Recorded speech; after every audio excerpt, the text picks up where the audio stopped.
Saudi আরবের তেলের ব্যবসায় লাল বাতি জ্বালিয়ে দিল ইরান। যে তেল বিক্রি করে মরুভূমির বালুচর থেকে আজ বৈশ্বিক প্রভাবশালী শক্তিতে পরিণত হয়েছে রিয়াদ, সেই তেলের সাম্রাজ্যকে এবার নিশানায় নিয়েছে তেহরান। অভিযোগ উঠছে, ইসলামী দেশ হয়েও আমেরিকার সঙ্গে কাঁধে কাঁধ মিলিয়ে আরেক ইসলামী দেশের বিরুদ্ধে অবস্থান নেওয়ার মূল্য এবার কঠিনভাবে দিতে হচ্ছে সৌদি আরবকে।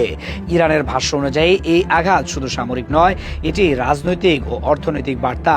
যারা নিজেদের নিরাপদ ভাবছিল তাদের জ্বালানি হৃৎপিণ্ডেই আগুন ধরিয়ে দেওয়া হয়েছে। উপসাগরীয় উত্তেজনার প্রেক্ষাপটে ইরান ঘনিষ্ঠ সূত্রগুলো দাবি করছে, সৌদির গুরুত্বপূর্ণ তেল স্থাপনা লক্ষ্য করে ড্রোন হামলা চালানো হয়েছে। পূর্বাঞ্চলের রাস তানুরা রিফাইনারি, যা পরিচালনা করে সৌদি আরামকো, সেটি ছিল হামলার কেন্দ্রবিন্দু।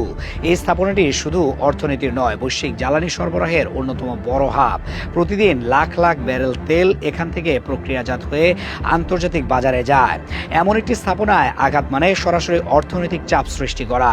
হামলার পর আগুন লাগার খবর এলেও সৌদি কর্তৃপক্ষ জানায় পরিস্থিতি দ্রুত নিয়ন্ত্রণে আনা হয়েছে এবং প্রাথমিকভাবে কোনো হতাহতের তথ্য নেই। তবে নিরাপত্তার কারণে কিছু কার্যক্রম সাময়িকভাবে বন্ধ রাখতে হয়েছে। পূর্ণ ক্ষয়ক্ষতির হিসাব এখনও প্রকাশ করা হয়নি, কিন্তু বাজারে তার প্রভাব পড়তে শুরু করেছে। আন্তর্জাতিক তেল বাজারে দামের অস্থিরতা দেখা দিয়েছে, বিনিয়োগকারীরা সতর্ক অবস্থানে। বিশ্লেষকদের মতে এটি কেবল প্রতিশোধ নয়, কৌশলগত পদক্ষেপ। জ্বালানি অবকাঠামোকে লক্ষ্য করা মানে একটি দেশের আর্থিক ভিত্তিকে চাপে ফেলা। সৌদি আরবের রাষ্ট্রীয় আয় এবং আন্তর্জাতিক প্রভাবের বড় অংশই নির্ভর করে তেলের উপর।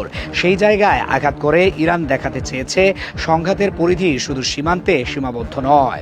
এই পরিস্থিতিতে আঞ্চলিক উত্তেজনা আরও বাড়ার আশঙ্কা রয়েছে।